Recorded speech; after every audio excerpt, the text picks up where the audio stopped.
South Dakota State head coach John Stiegelmeier. Coach, start with a statement and we'll open it up. Proud of our football team. Wasn't an easy week of practice because of the weather.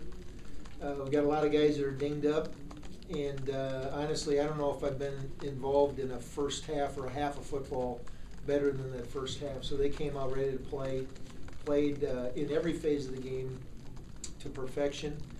And I know people, the awkward feeling at the end of the game because everything wasn't perfect, but it doesn't matter to me. All right, we got to win, and that's the goal. And I'm proud of our football team. I am really proud of the way Austin Sumner played today.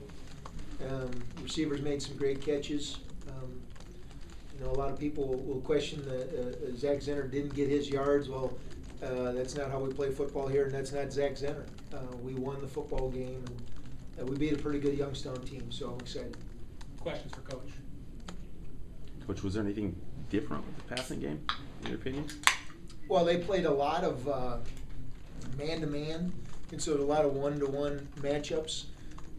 When they played zone, a number of times Brandon Hubert got a cross underneath our post route. And you know what, to be honest with you, as I think about your question, I think one of the differences was great pass protection. In Austin making, he didn't have a guy he ran or didn't throw it where he shouldn't. And so just a real, that's part of being a quarterback.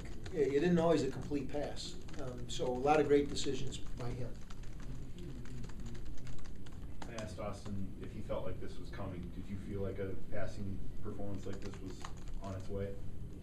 We felt that we would know what they were going to do. We didn't know if you can exploit it or not, because until you line up against a corner or a nose guard, you have no measure.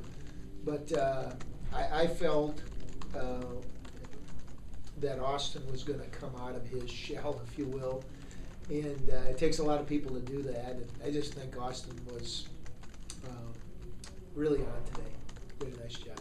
He was very fired up after that first touchdown. He'd been a little down on the sidelines at times. Did you notice a difference in the way he carried himself, or that one play sort of lit a spark with him? Yeah, I think he was on, and he was fired up.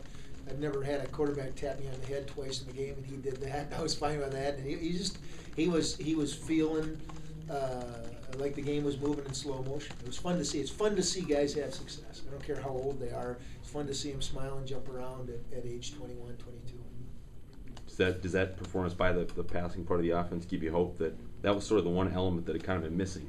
Does this give you hope you can become a complete team sort of going forward here? I would say we are a complete team, and that if we needed to do that, yes. Again, a number of games we didn't necessarily need to do that, so maybe we weren't as sharp or we didn't run as many passes or whatever. I tell you what, it could have been a lot better though too, because we had a number of drop balls, and the interception was a drop ball, so we can always get better. Anything else? Coach, you guys have beaten them all 5 times. You played them in the Valley. You did the same with Western and with Missouri State. Any theory on that? When is it a matchup thing sometimes? Is it a scheme thing? Is it just a coincidence or luck? I think it's coincidence. We never talk about our record against an opponent. I don't even know. I would hope our guys mirror our approach. So I don't think anybody's looking at a press guy looking back 4 years. And really, we shouldn't be remembering that because we should be totally focused on what's at hand.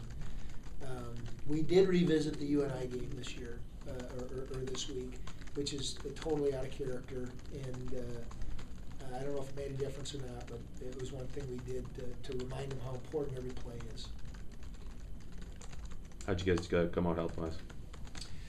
I think we're fine. One of the guys that went out, Marshall, went back in. Andy got dinged a little bit. We just kept him out. So I think we're in good shape. Fick got some reps. Yep. Did Parker too? And Mueller?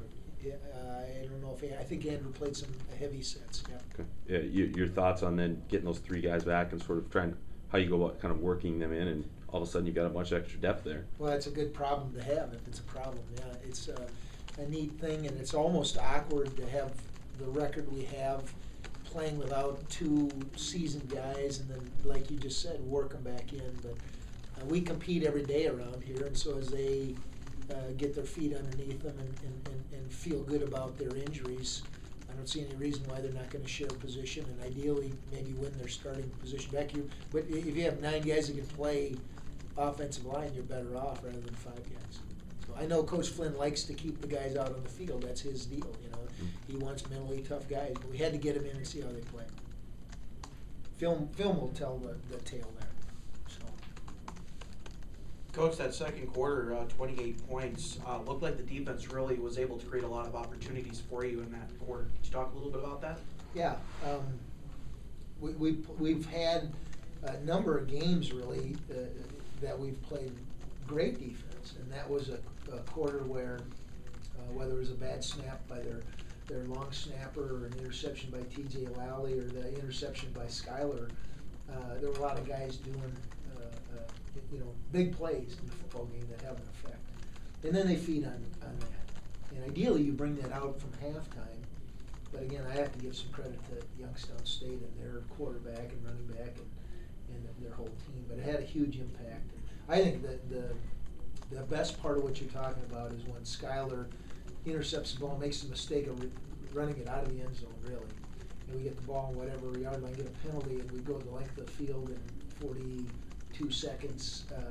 Again, going back to Austin and Aaron Rowland, and just by doing things by perfection. I'm very proud of those guys. So offensive, that was an offensive drive. And the defense stopped him, but the offense got up the field. So good job. Coach, you said use the word awkward to describe just kind of the way the game ended. Is that a case where you had a big margin and guys kind of let up and sort of going to cruise control a little early? Well, Danny Batten and Chris Johnson, 2 veterans for us, talked to the football team this morning, and I love that because they're part of this family.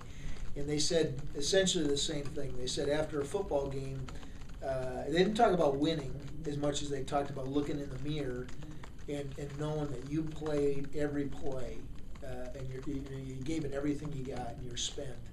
And that's what we said going out at the start of the game, and that's what we said at halftime. The measure is not, what the score is. Everybody's yelling 0-0, 3 and out, all this stuff. Are you going to be able to look in the mirror and say, I've played every play? And we're not going to be able to do that. But that means we got a lot of stuff to work on, and that's fine. That's fine. Anything else?